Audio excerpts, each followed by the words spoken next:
Muy buenos días a todos. Pues en punto de las 9 de la mañana vamos a iniciar con nuestra plática del día de hoy. A nombre de MRS Consultores y de la capacitadora Aprendiendo, les damos la bienvenida el día de hoy a nuestra plática de actividades vulnerables. El tema es muy extenso, vamos a tratar de hacer un resumen de cosas importantes o de cosas que consideramos importantes.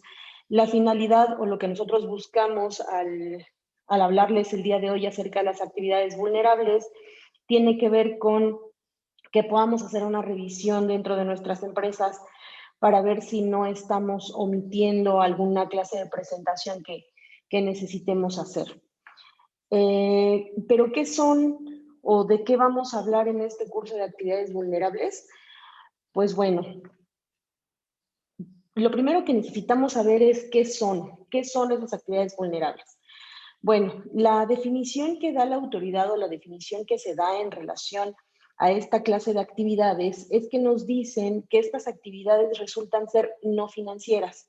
Son actividades que se realizan en el tiempo dentro de las empresas.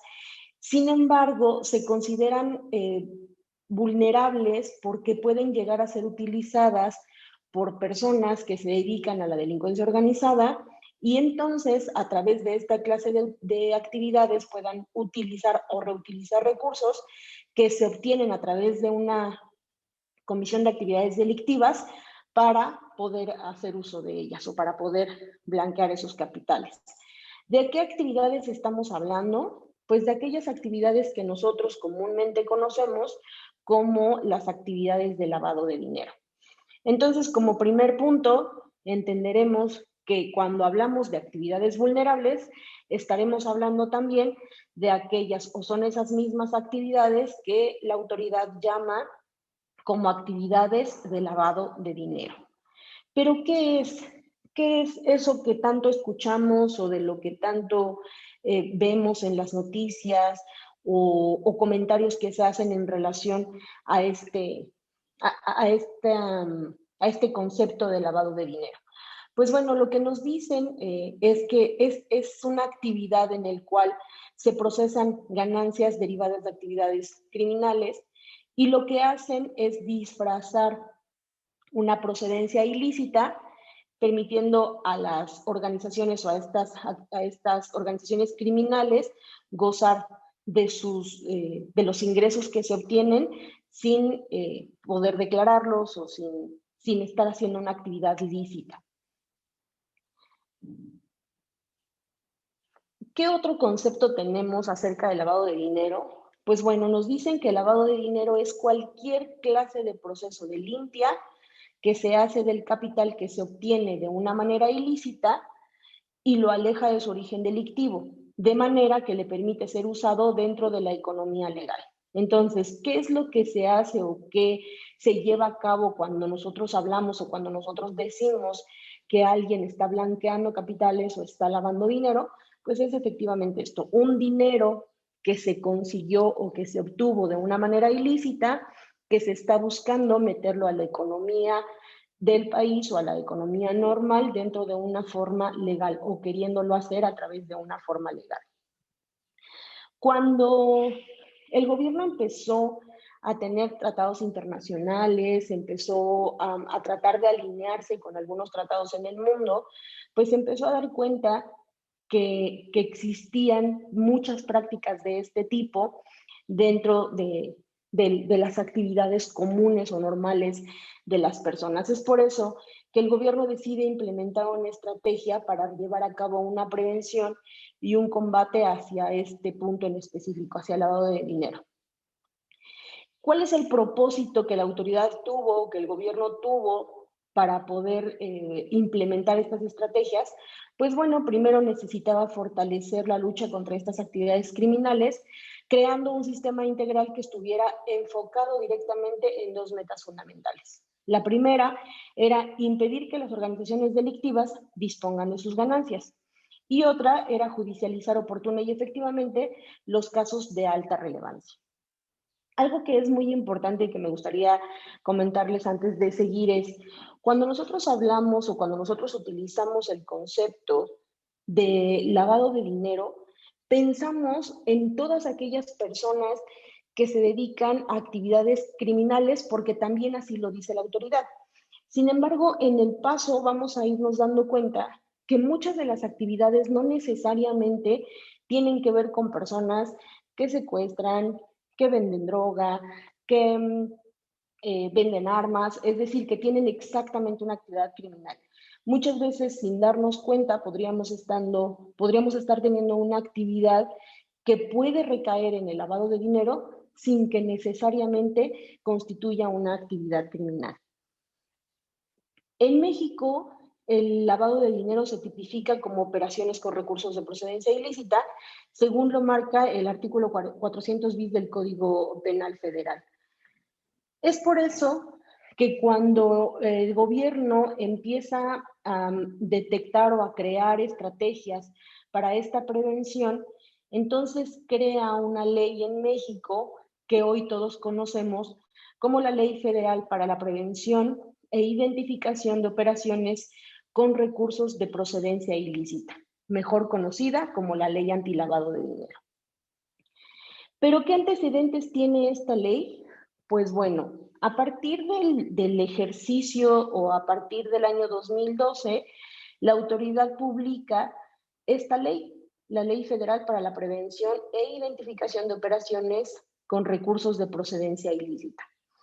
Y el principal objetivo o el objeto de esta ley era proteger o es proteger al sistema financiero y a la economía nacional.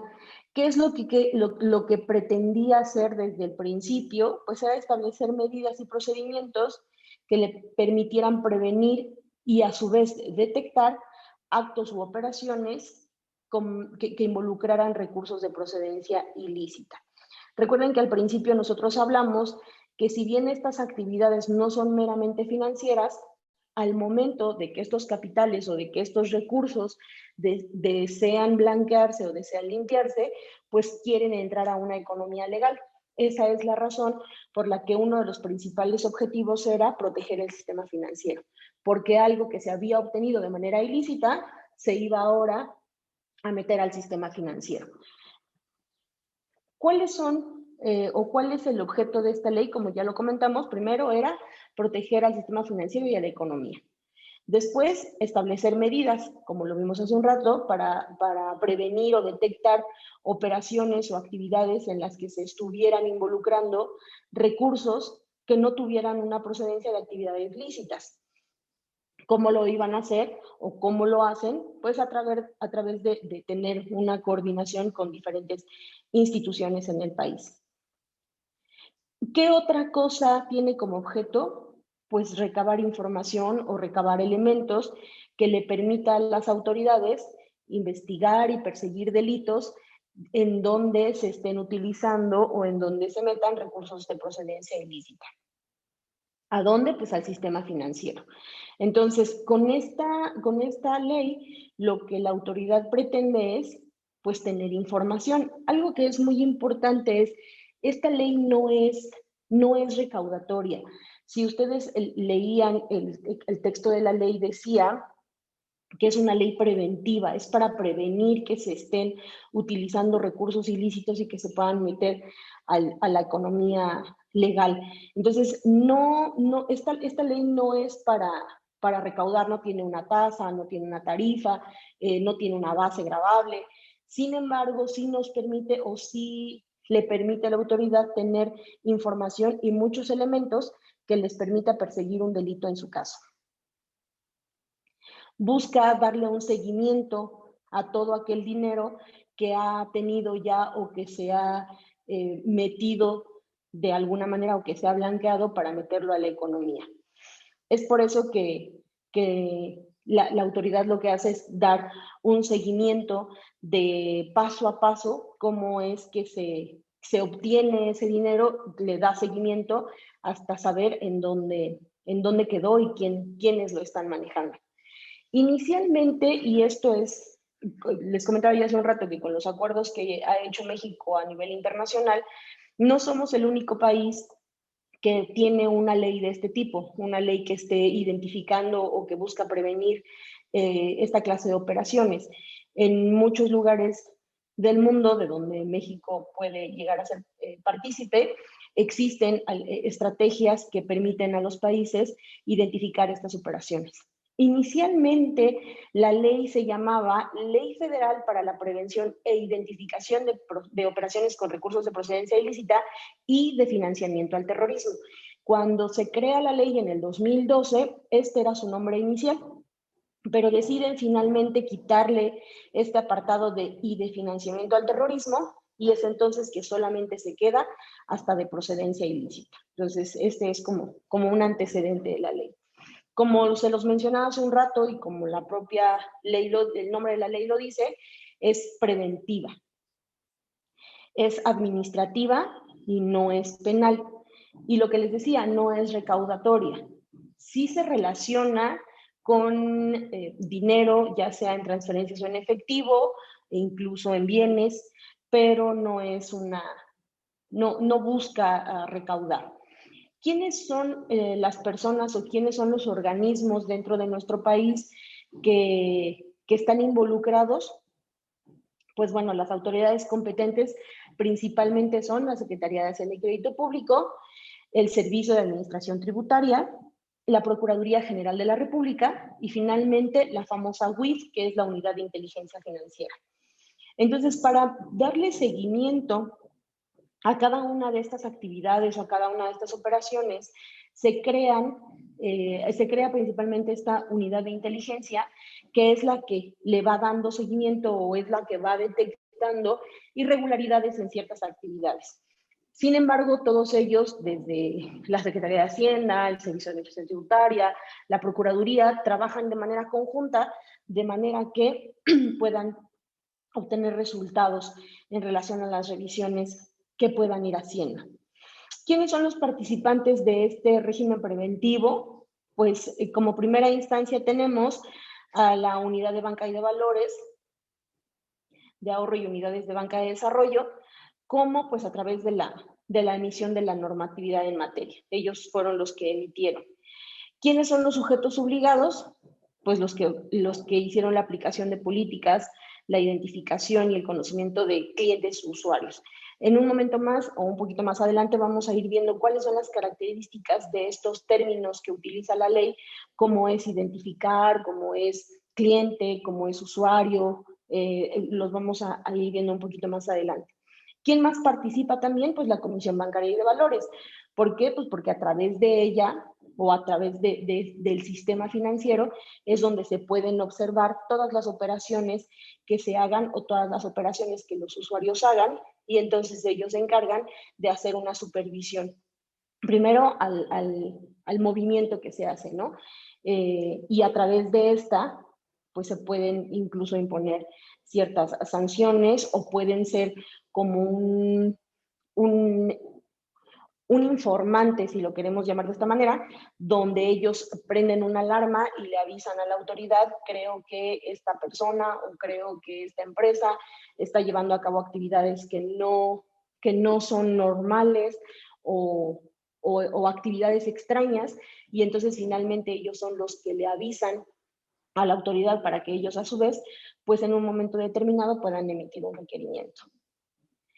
En el caso de la Unidad de Inteligencia Financiera, la famosa UIF, pues es la que analiza todos los reportes, la que hace la detección de las operaciones, hace la identificación de las personas así como de las actividades, y finalmente si considera que existió un recurso ilícito, pues es la que finalmente va a presentar una denuncia para que se haga un seguimiento, pero ya penal en relación o legal en relación a las actividades de alguien. Y finalmente, pues la Procuraduría General de la República, quien después de que la Unidad de Inteligencia Financiera ha enviado la información, pues lleva a cabo las investigaciones, verifica, comprueba y finalmente determina si se cometió o no un delito. ¿Cuál es, en términos generales, la finalidad de esta ley? Pues es restringir operaciones algunas de ellas en efectivo, principalmente es operaciones en efectivo, aunque un poquito más adelante vamos a ver que también tiene que ver con operaciones que se hagan a través de transferencias. Pero su principal objetivo, su principal finalidad es restringir que operaciones en efectivo y que son consideradas de alto valor, pues ellas son las que constituyen uno de los principales mecanismos de inversión de la delincuencia organizada. ¿Por qué? Pues porque se entiende que personas que llevan a cabo operaciones ilícitas, pues todos los recursos que obtienen los hacen a través del efectivo, y entonces es por eso que se le da una mayor vigilancia al efectivo que se mete al sistema financiero. ¿Qué otra finalidad tiene? Pues generar información. ¿A través de qué? Pues de reportes que se le van a emitir o que se le van a entregar o que actualmente se le están entregando a la autoridad para que ella finalmente los pueda analizar o los pueda revisar. Y otra de las cosas que hace es que crea o da facultades de coordinación para que las autoridades puedan compartir incluso información para crear estrategias que les permitan combatir estas actividades. Entonces, ellos, aparte de que solicitan información, pues también la van a estar compartiendo. ¿Para qué? Pues para que se pueda revisar o se pueda vigilar qué se está haciendo y principalmente quién lo está haciendo. Existen, o nosotros conocemos, o hemos sabido, o hemos escuchado, que existen muchísimos métodos de cómo las personas o cómo quienes se dedican a estas actividades ilícitas buscan o utilizan lavar el dinero o blanquear sus capitales. Muchos son muy elaborados, algunos de ellos son variados. Sin embargo, existen 3 pasos básicos o 3 pasos que utilizan estas personas para tratar o para blanquear estos capitales. ¿Cuáles son estos 3 pasos que normalmente vamos a ver que estas personas utilizan? Pues el primero de ellos es la colocación. ¿A qué se refiere esto? Pues bueno, lo que se busca dentro de este paso de la colocación es que en el caso de las personas que tienen o que han obtenido recursos de manera ilícita, pues buscan convertir el dinero obtenido a una forma legal. ¿Cómo? Pues a través de convertir su dinero y hacerlo parecer que es legítimo. ¿Cómo se hace? Pues muchas de ellas usualmente lo logran depositando el efectivo pues en cuentas bancarias, que es la forma más fácil, ¿no? Obtienen el dinero y lo van depositando, ya sea de poco en poco, con muchos prestanombres. Entonces, a través de incluso alguna red de personas, buscan colocar este dinero a través de ciertos intermediarios, a través de ciertas empresas, buscan meter este dinero que fue obtenido de manera ilícita y colocarlo en el sistema financiero. ¿Cuál es el segundo paso? Pues que después de que lo han metido, lo estratifican. Y este paso involucra pues muchas transacciones, ¿no? Es mover el dinero o colocar el dinero en diferentes lugares, en diferentes empresas, en diferentes países, en diferentes lugares buscan ellos colocar este dinero. Esto puede incluir transferir o comprar incluso propiedades, autos, obras de arte, bienes inmuebles, los utilizan incluso jugando en casinos, o sea, al momento de ya meterlo a la parte económica, pues entonces también se empieza a diluir el dinero que traía una procedencia ilícita. Y finalmente, después de haberlo estratificado, pues lo van a integrar, que es el último paso que se hace o que llevan a cabo, y este último paso permite que el dinero se limpie para que se reintegre a la economía y finalmente ellos puedan obtener un beneficio o utilizar ya este dinero de una manera legal. ¿Cómo lo hacen? Pues ya invirtiendo, ya teniéndolo en cuentas bancarias, lo que hacen es invertirlo en negocios formales y entonces, ahora sí, empezar a generar algunas utilidades de aquel dinero que tuvo una procedencia ilícita.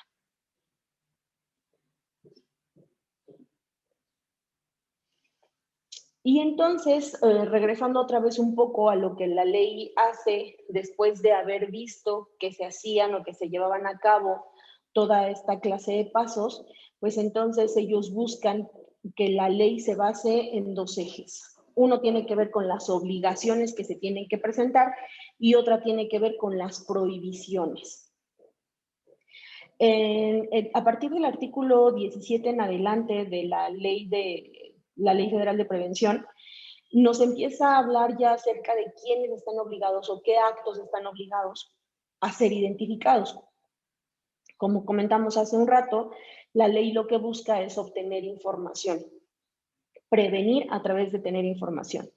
Y entonces, dentro de las obligaciones que nos pusieron o dentro de las obligaciones que marca la ley, es que aparte de que nosotros deberemos identificar estas actividades, pues también en algunos casos deberemos dar aviso acerca de actividades que se estén llevando a cabo.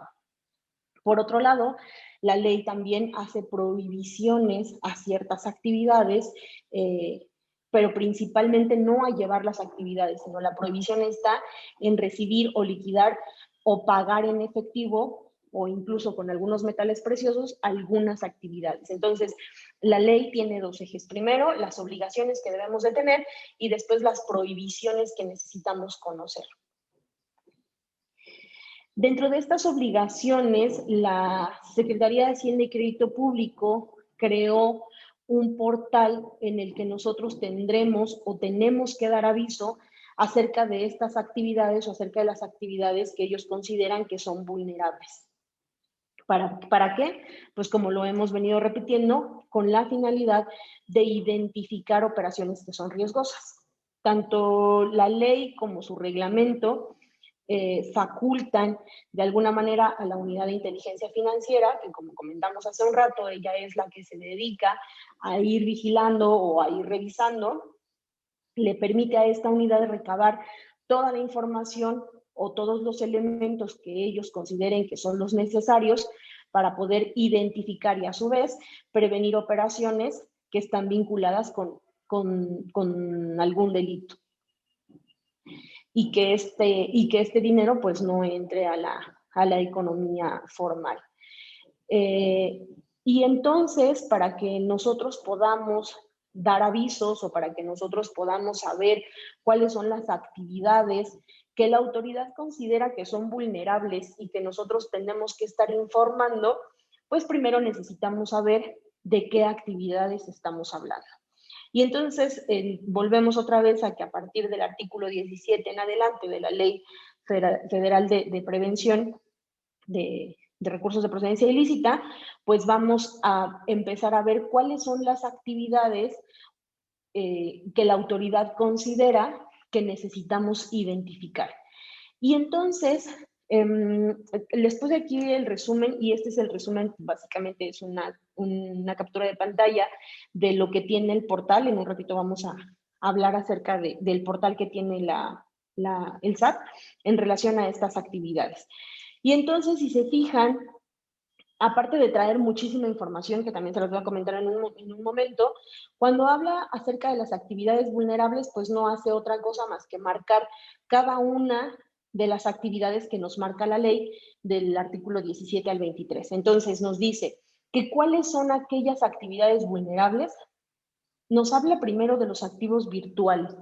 Y lo fue incorporando porque anteriormente no hablaba acerca de activos virtuales. ¿Y qué queremos decir con esto? Pues la compra de criptomonedas o de algún otra moneda electrónica. ¿Qué otro va a considerar o qué otra actividad considera la autoridad que es vulnerable? Los desarrollos inmobiliarios. Y aquí entran principalmente aquellas empresas o aquellas actividades que se dedican a la creación de estos desarrollos, principalmente a la construcción. Otra de ellas es juegos y sorteos, tarjetas de servicios de crédito, tarjetas de prepago y cupones, tarjetas de devolución y de recompensas, cheques de viajero, préstamos, ya sea mutuo crédito, el blindaje o los servicios de blindaje, la compra-venta de bienes inmuebles, la compra-venta de metales y joyas, la compra-venta de obras de arte, la de vehículos, todas aquellas que se dediquen al traslado o la custodia de valores, la de los servicios profesionales, también adelantito vamos a ver de qué servicios estamos hablando, los donativos y algunas actividades de comercio exterior, así como el arrendamiento de inmuebles. Y adicional, perdón, a estas actividades, pues también le va a pedir a los fedatarios públicos, como son notarios y corredores, para que ellos informen acerca de actividades que se llevan o que van y se notarían. Entonces, estas son todas las actividades de las que vamos a tener que informar o reportar, identificar las operaciones. En el artículo, ya a partir del artículo 18 de la ley, también nos dice en qué momento nosotros vamos a tener que identificar y en qué momento nosotros tenemos que dar aviso. Existen dos apartados. A mí la ley me dice, de todas estas actividades de las que te estoy diciendo que nosotros consideramos o que la autoridad y el gobierno consideran que son actividades vulnerables, necesito que de algunas de ellas, dependiendo de los importes, me identifiques la operación. Pero en algunas de ellas, si rebasan los importes, necesito no solo que los identifiques, sino también necesito que me des aviso. Entonces, en el reglamento de la ley nos dice qué significa identificar.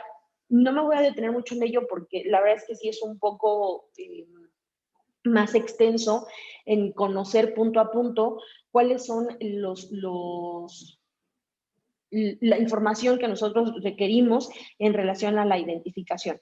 Pero en términos generales les voy a comentar. Cuando se refiere a identificaciones, primero, saber quién. Cuando hemos detectado los importes, necesitamos identificar quién está realizando la actividad. ¿Y cómo lo vamos a hacer? Pues a través de tener una copia de su identificación, ya sea del INE o ya sea de un pasaporte, saber por lo menos si tiene un comprobante de domicilio. Hay algunos requisitos mínimos que requiere o que la ley nos pide cuando nosotros vamos a identificar ciertas actividades. Entonces, por ejemplo, en el caso de los juegos con apuestas, ¿quiénes son los que van a reportar? En el caso de los que reportan, y esto es como una reglita general, siempre el beneficiario es el que va a reportar. Es decir, en este caso, el casino. El casino es aquella persona que se convierte en el beneficiario y entonces él es el que va a reportar si alguna persona está jugando apuestas o entró en un concurso o tiene sorteos y entonces en este caso ha rebasado los 325 UMAS. Acuérdense que la UMA se va actualizando año con año. Los datos que les estoy poniendo aquí ya vienen actualizados al 2021 con las UMAS que se publicaron en febrero de este año. Entonces, en el ejemplo que les estoy poniendo acerca de los juegos con apuestas, el casino identifica y dice, esta persona jugó más de 29,000 pesos en ciertos periodos, porque hay algunos periodos que se tienen que revisar de manera mensual y otros que se tienen que revisar de manera semestral. Entonces, en el caso de juegos con apuestas, nos dicen, esta persona ya jugó por más de 29,126 pesos, tengo que identificar la operación. Entonces, en ese momento el casino debe de hacer la identificación de la persona que ha utilizado efectivo por más de esa cantidad. Sin embargo, si esta persona utilizó recursos por más de 57,000 pesos, de 58,000 pesos, entonces no solo deberá el casino identificar la operación, también tendrá que dar aviso. ¿Y a dónde va a dar aviso? Más adelantito vamos a ver dónde está el portal donde primero nos tendríamos que dar de alta que estamos llevando a cabo alguna operación vulnerable o alguna actividad vulnerable. En el mismo ejemplo que estoy poniendo, el casino es el que ya al día de hoy pues debe de tener su alta. El alta en donde dice yo estoy llevando a cabo una actividad que se puede considerar vulnerable y entonces les piden pues una clase de requisitos amplios, entre ellos pues quiénes son, a qué se dedican, tenemos que subir nuestras actas para saber que estamos dedicándonos a una actividad vulnerable, tenemos que tener un representante que no necesariamente tiene que ser el representante legal, sino aquella persona que va a estar identificando las operaciones y recabando la información. El nombre que pongamos de aquella persona que es la que va a ser como el oficial de cumplimiento, es la que tiene que ir haciendo un registro de de lo que la autoridad llama como el umbral, que básicamente son los topes, ¿no? Para poder identificar o en un momento determinado para poder dar aviso a las autoridades. Entonces, ese fue en el caso de los juegos con apuestas. En relación a las tarjetas de crédito, la emisión de tarjetas de crédito, pues el beneficiario, es decir, el que recibe el dinero, voy a poner un ejemplo como tarjeta Liverpool. Liverpool nos dio a nosotros una tarjeta y nosotros la hemos estado utilizando, pero hemos estado pagando en efectivo. Si nosotros hemos pagado en cierto periodo, vamos a llamarle periodo mensual, una cantidad superior a los 72,000 pesos a esa tarjeta en efectivo, entonces la tienda es la obligada, que ella es el beneficiario, a identificar al cliente, es decir, a aquella persona que pagó su tarjeta con efectivo por más de 72,000 pesos. Entonces, en el momento en el que a ella le pagan con ese efectivo para cubrir los saldos de la tarjeta, ella tendrá que identificar quién es esa persona que se los está pagando. Pero si en ese periodo la persona pagó más de 116,000 pesos, entonces la tienda no solo va a tener que identificar, también va a tener que dar aviso de que X persona pagó su tarjeta de crédito, su tarjeta departamental, con efectivo superior a 115,000 pesos. Y entonces, si se dan cuenta, en las dos columnas tenemos cuáles son los topes para poder identificar y cuáles son los topes para poder dar aviso en cada una de las actividades que nosotros estemos llevando a cabo, de las cuales tendremos que identificar y de las cuales tendremos que en un momento determinado dar aviso. Entonces, lo mismo pasa con los créditos y aquí es importante, por ejemplo, en el caso de los préstamos con garantía, aquí hay una duda muy grande en relación a los préstamos, porque aquí la gente cree o las personas creen que cuando se refieren a préstamos son aquellas, por ejemplo, cajas de ahorro o aquellas financieras que se dedican a prestar dinero. Y la realidad es que no. En una plática yo escuchaba o nos comentaban que cuando se refiere a préstamos, es decir, si tú dentro de tus actividades como objeto social tienes que puedes prestar dinero y lo haces aunque no lo hagas todos los días, aunque no lo hagas de manera recurrente, pero sí está dentro de tu objeto social, entonces también tendrías que identificar y en cierto momento poder dar aviso. En el caso de los préstamos, este no tiene tope. Siempre vamos a identificar la operación. Es decir, si nosotros otorgamos el préstamo, tendríamos que identificar a quién se lo estamos prestando. ¿Por qué? Porque lo que busca la autoridad revisar o identificar es cuál es el retorno de ese dinero. Yo puedo ser una persona moral, constituida como comercializadora, pero llega un momento en el que tengo que otorgarle o le voy a otorgar un préstamo a alguien, pues yo tengo que identificar a quién se lo estoy dando. ¿Cómo? Pues principalmente a través de mi contrato. Después, ¿quién me va a responder por esa deuda?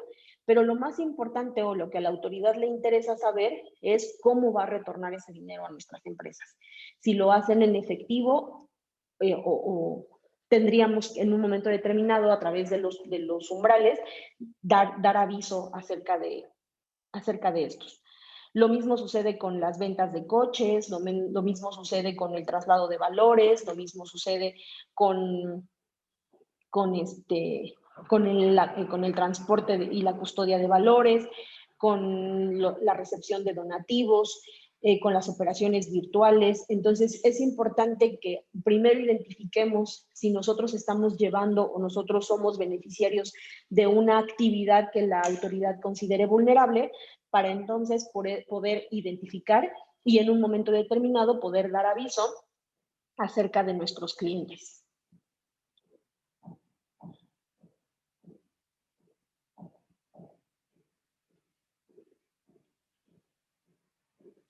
¿Se acuerdan que hace un rato dentro de todas las actividades había una que decía la prestación de servicios profesionales? Y entonces nos preguntamos a qué se refiere con esa prestación de servicios profesionales. Pues bueno, en el caso de la compraventa de bienes inmuebles, me dice que siempre voy a identificar a los clientes. Pero ¿cuándo vamos a dar aviso? Dice que vamos a dar aviso cuando en nombre y representación de un cliente se realice alguna operación financiera que está relacionada con los actos señalados. Aquí no nos confundamos, existen dos. Uno, el que lleva a cabo el desarrollo inmobiliario, es decir, aquel que vende. Yo soy una constructora que me dedico a la creación de desarrollos inmobiliarios, construyo casas y vendo esas casas.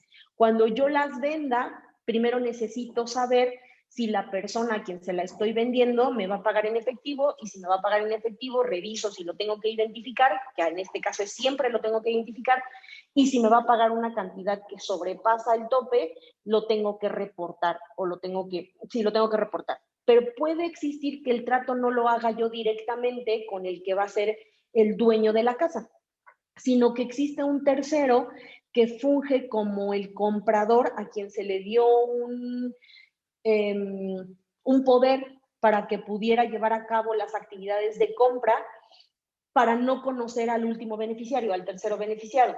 Entonces, en este caso, el que está haciendo o el que está prestando su servicio profesional tendría que reportar o tendría que dar aviso a quién está representando. Y suena lógico, porque si yo no puedo identificar al último beneficiario, yo voy a identificar al que vino como prestanombre, pero a su vez el que está prestando su nombre y el que está prestando su servicio profesional, pues tendría que reportar o dar aviso de a quién está representando. Entonces, esas son las actividades profesionales que se deberán reportar. Lo mismo sucede con bienes inmuebles, así como la administración de valores, es decir, si algún cliente me dio a mí la facultad de yo poder firmar sus chequeras o de yo poder administrar sus recursos financieros, pues también lo tengo que reportar. Si me dan la autorización de manejar las cuentas bancarias, lo tengo que reportar. Si me dan la autoridad de yo poder constituir, escindir, fusionar, administrar, también lo tengo que identificar y lo tengo que reportar. En el caso de los federatarios públicos, como son corredores y notarios, todas las actividades que ellos hagan en relación a compras de bienes inmuebles, a testamentos, todo lo que pase por sus corredurías siempre, o sus notarías, siempre lo van a tener que identificar. Y hay algunos casos en los que solamente van a poder dar aviso. Y principalmente, por ejemplo, en el caso de la transmisión o derechos sobre bienes inmuebles, si esta transmisión pasa de 1.500.000 pesos, pues entonces ellos van a tener que dar aviso. Pero en el caso de todas las actividades que hagan, siempre van a tener que identificar. Solo en algunos casos van a tener que avisar. Es por eso que cuando se constituyen algunas personas o algunas empresas, las notarías siempre nos dicen, o muchas de ellas nos dicen, constituye tu capital con un mínimo de 600.000 pesos. O en este caso, ya para este año ya serán 700.000. ¿Por qué? Pues porque ellos van a identificar la operación, pero no van a dar aviso de quiénes están constituyendo las empresas. Si nosotros constituimos empresas superiores o con capitales superiores a los 720.000 pesos, pues entonces la notaría ya está obligada a dar aviso de quiénes son los que están creando o quienes están constituyendo empresas. Y entonces, en el caso de notarios y corredores, pues tienen la obligación de siempre identificar las operaciones y en algunas de ellas solo dar aviso. Lo mismo sucede con los avalúos, lo que les comentaba en el caso de las constituciones, en el caso de las modificaciones, en el caso de otorgamientos de contratos, ellos siempre van a, por ejemplo, muchos dicen, voy a ir al notario a que me certifique o a que me dé una veracidad de mi contrato de préstamo. Entonces, en ese caso, el notario va a identificar la operación y siempre va a dar aviso de que vinieron dos personas a darme un contrato para que le pudiera dar fe y legalidad. Entonces, esas operaciones siempre se van a identificar y por ende siempre se van a avisar. En el caso también cuando veíamos todos los apartados de las actividades vulnerables, adicional a la de prestación de servicios profesionales, veíamos también actividades o prestación de servicios de comercio exterior. En este caso, lo que nosotros necesitamos avisar, pues son acerca de cuando estamos trayendo al país o cuando estamos importando máquinas y juegos de apuestas, equipos y materiales para elaboración de tarjetas de prepago, Materiales de resistencia balística, cuando traemos joyas, relojes, metales preciosos o cuando traemos obras de arte. Si estamos contratando a alguien, a un agente aduanal para que nos haga la importación de esos bienes, ellos siempre van a identificar la operación, excepto en joyas y obras de arte, también tienen un tope y van a dar aviso siempre igual, excepto en joyas y relojes y obras de arte, mientras no rebasen los topes. En unos casos tendrán que identificar y en otros casos van a tener que dar aviso a las autoridades de las mercancías que estamos importando. Como les comentaba hace un rato, existen 3 variantes en relación a esta clase de operaciones.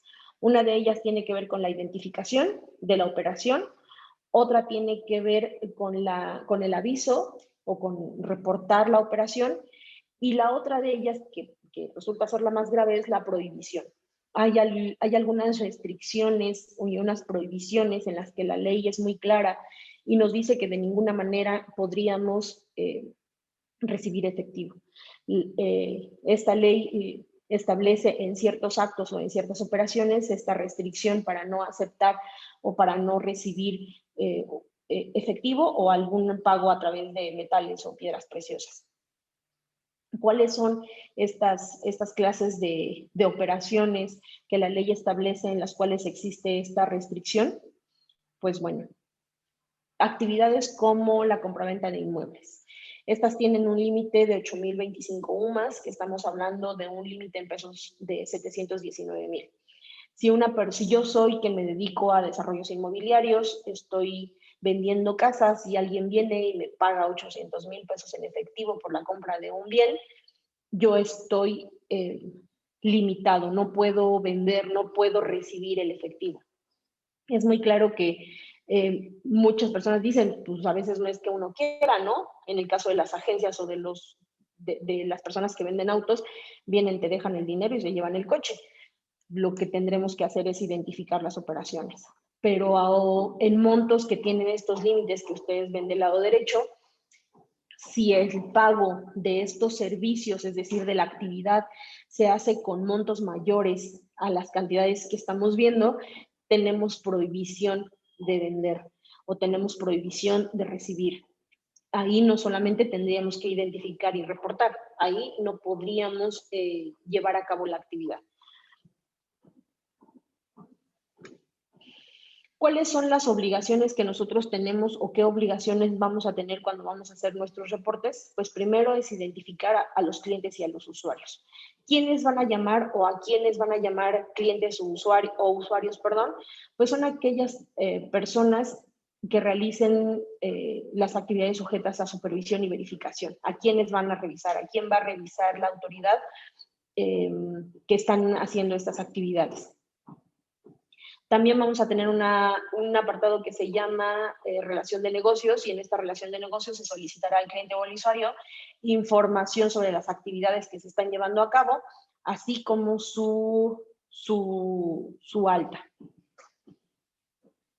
La autoridad tiene que solicitar que quienes participen dentro de actividades vulnerables pues tengan toda la información necesaria para que puedan exhibir en un momento determinado la documentación oficial que la ley ha determinado y que cuente o que esté en su poder. De ahí lo importante de que si sabemos que estamos llevando a cabo alguna actividad vulnerable, tengamos muy claro si estamos identificando a nuestros clientes y salvaguardemos toda la información de esta identificación, porque no sabremos en qué momento la autoridad nos lo va a pedir.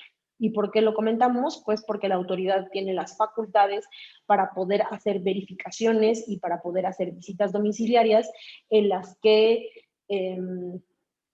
vaya y revise en las empresas si estamos cumpliendo primero con que si nuestra actividad es una actividad vulnerable, estemos identificando y en su caso estemos reportando las actividades o reportando a los usuarios. Para que nosotros podamos llevar a cabo esta clase de presentaciones o para que nosotros podamos avisarle a la autoridad o informarles de lo que los usuarios están haciendo, pues la autoridad creó dentro del portal del SAT un sistema de presentación que le llama Sistema de Portal en Internet, o mejor conocido como SPPLD, que es Sistema de Portal de Internet de Lavado de Dinero. Entonces, todas aquellas personas que estén llevando actividades que la autoridad considere vulnerable, tendríamos que estar entrando a este portal para darnos de alta. La realidad es que el portal está muy bien hecho, es muy amigable. Si nosotros incluso tenemos duda en relación a si nuestra actividad cabe o no cabe, hay muchas preguntas frecuentes que nos pueden ayudar.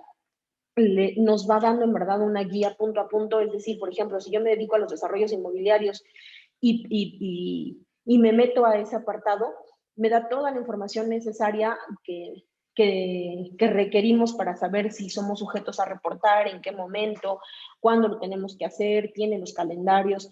En realidad el portal es muy amigable, yo les aconsejo y les sugiero que lo visiten. E incluso, como lo pueden notar, lo que les estoy mostrando es una captura de la pantalla de este portal. Vienen videos, te dicen cómo dar de alta, te dicen cómo dar de baja la actividad, porque si bien es cierto, si yo estoy, muchas veces puedo tener la actividad. Perdón, voy a hacer un paréntesis. Recuerden que hace un año y medio, la autoridad hizo un llamado masivo a todas aquellas empresas que estaban dadas de alta como constructoras o estaban dadas de alta con servicios de arrendamiento para que se dieran de alta en el portal o para que cumplieran con sus obligaciones. Entonces, hubo muchos llamados o hubo muchos requerimientos que la autoridad hizo el año antepasado, si no mal recuerdo, el año pasado, para que nos pudiéramos poner al corriente si estábamos llevando alguna clase de actividad. Recuerden que podemos tener dos clases de declaraciones. Una es, yo te aviso que sí tengo esta actividad, pero no estoy llevando la actividad a cabo. Es decir, a lo mejor yo vendo casas o estoy dado de alta como constructora, pero no he tenido no he hecho ninguna operación. Entonces, sí te aviso que me dedico a esto, pero no estoy obteniendo ingresos por el momento, por lo tanto te la presento sin información, o lo que llamaríamos te la presento en ceros, ¿no? Entonces, si tenemos alguna duda en relación a cómo tenemos que presentar nuestros avisos o cómo tenemos que presentar nuestras declaraciones, o si tenemos que dar de baja alguna actividad, o si tenemos que dar de alta incluso una actividad porque es probable que podamos tener más de una actividad que se considere vulnerable, la realidad es que este portal nos da una claridad en cómo lo podemos hacer, en qué momento lo podemos hacer. Entonces, si ustedes creen o perciben que dentro de sus empresas existe alguna de estas actividades que se tenga que reportar, mi invitación es que vayan a este portal y lo puedan revisar. ¿Qué es lo que pasa? Ya vimos que tenemos obligaciones de tener que identificar, tenemos obligaciones para reportar y tenemos prohibiciones para recibir efectivo en ciertas actividades. Pero ¿qué va a pasar o qué es lo que pasa si decido no identificar, no reportar o no darme de alta en el portal si tengo alguna de estas actividades? Pues bueno, nos dicen que la autoridad tendrá la facultad de poder sancionarnos, y la realidad es que las sanciones no son baratas, son en realidad muy, muy caras. Como les comentaba yo al principio, si bien es cierto, esta ley no es recaudatoria, es básicamente preventiva y busca tener información. Si no cumplimos con esta información, las sanciones son altas. ¿En qué momento la autoridad va a sancionar a quienes estén llevando a cabo esta clase de actividades? Primero, quienes se abstengan de cumplir con los requerimientos que formule la Secretaría de Hacienda. Como les comentaba hace un rato, el año pasado, si no mal recuerdo, llegaron muchos requerimientos a empresas que tenían solamente o que estaban constituidas como constructoras. Y entonces a ellas les mandó el aviso y le dijo, tú estás llevando a cabo una actividad vulnerable, por lo tanto te invitamos a que te des de alta en el portal y te pongas al corriente con tus declaraciones. Hubo quienes hicieron caso omiso porque creyeron que por el solo hecho de no tener ingresos no tendrían por qué darse de alta. Y hubo quienes, aunque no tuvieran ingresos, se dieron de alta y cumplieron con su obligación. Y eso es lo correcto. que aunque no esté teniendo actividades, le avise yo a la autoridad que sí tengo una actividad vulnerable, pero que no la estoy llevando a cabo. Entonces, si yo me abstengo de cumplir con los requerimientos y la autoridad me mandó uno, me van a sancionar. Si yo incumplo con cualquiera de las obligaciones que la ley establece, como es el caso de identificar con los requisitos que se deben tener, perdón, en relación a la identificación, o si yo no avisé en tiempo, no reporté en tiempo mis actividades, significa que también estoy incumpliendo.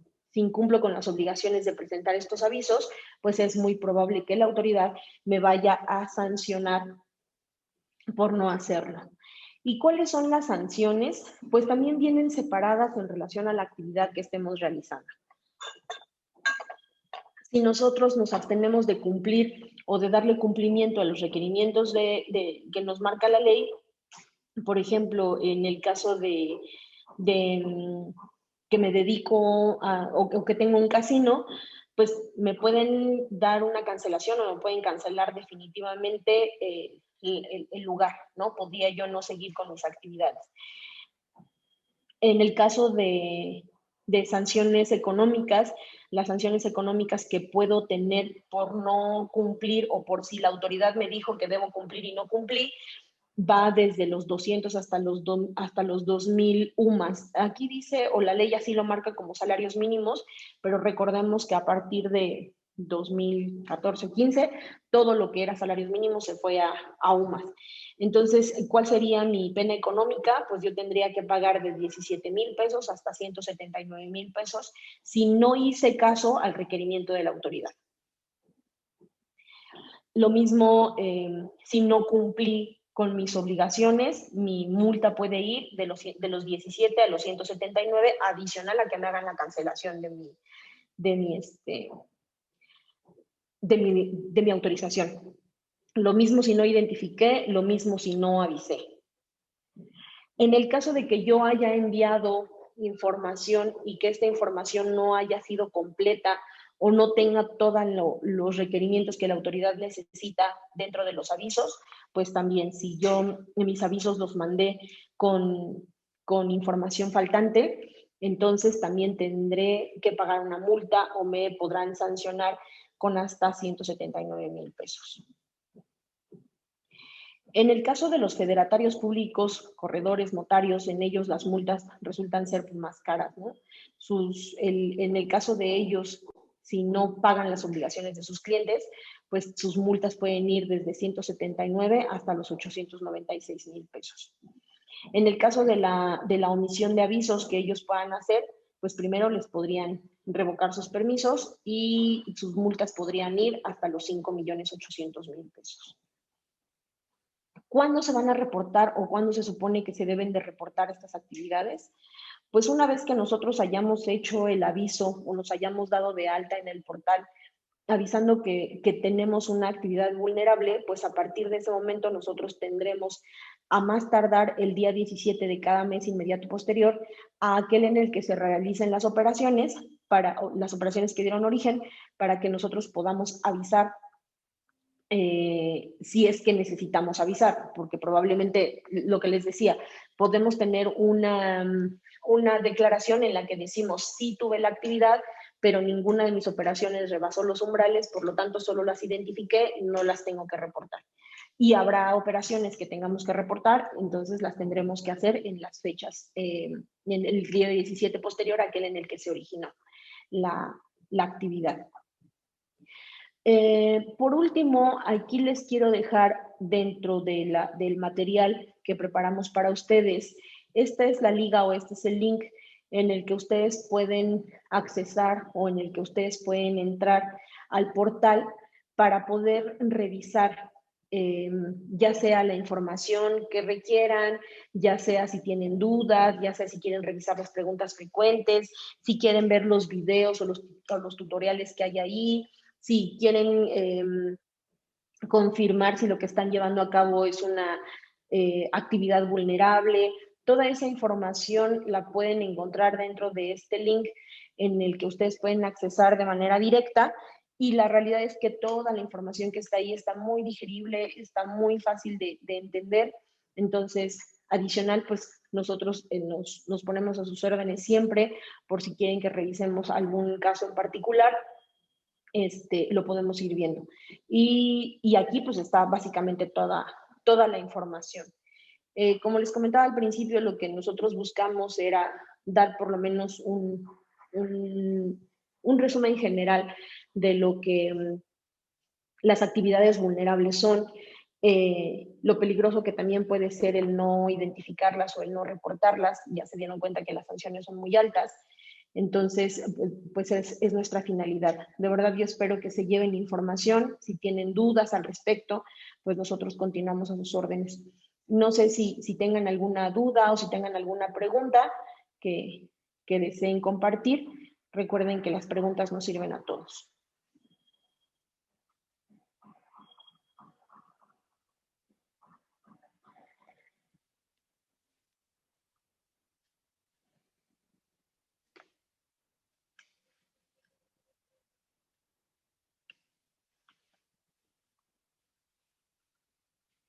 Ok, pues creo que no tenemos preguntitas. Habíamos apartado 5 minutitos para que pudiéramos hacer dudas o comentarios.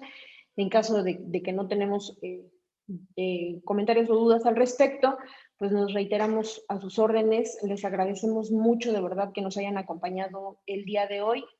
Si quieren alguna información adicional, estamos a sus órdenes y pues nos vemos en el siguiente curso. Recuerden que por ahí les están mandando la información de todas las pláticas que tenemos a lo largo del mes y entonces pues nos vemos el siguiente mes. Bueno, aquí me hace una pregunta. Dice, ¿la identificación se hace sobre flujos de efectivo o sobre lo facturado? Sobre el total de la operación, sobre cómo estás llevando a cabo la operación.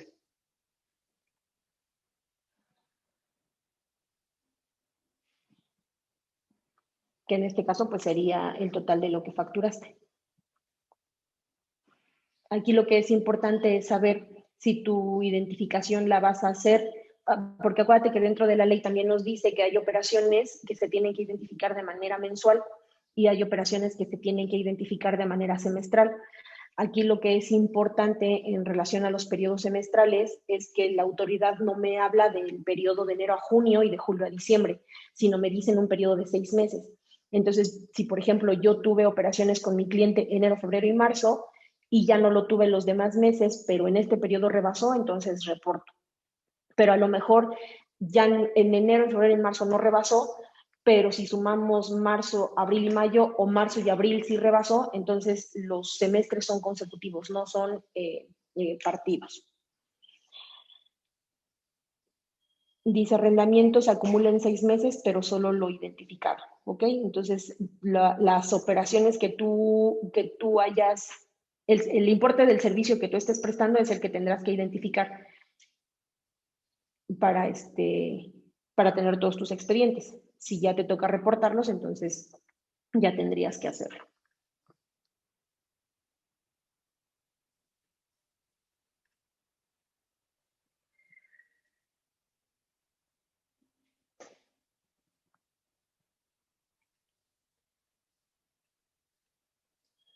Ok. Es por arrendador. Dice, la pregunta ¿es por arrendador? ¿Es por la suma de todo lo arrendado? No, acuérdate que lo que identificamos es al cliente.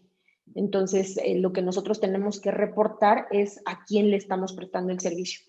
Entonces, el importe que tú tendrías que identificar o reportar debe ser de cada uno de tus clientes.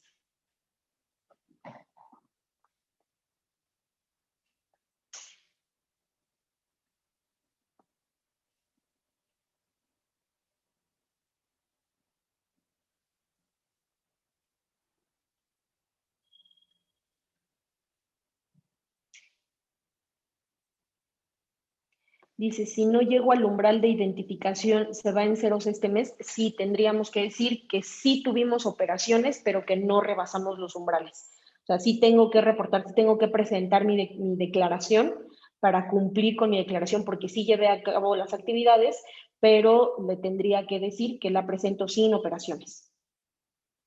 porque solamente identifiqué, pero no tengo nada que reportar.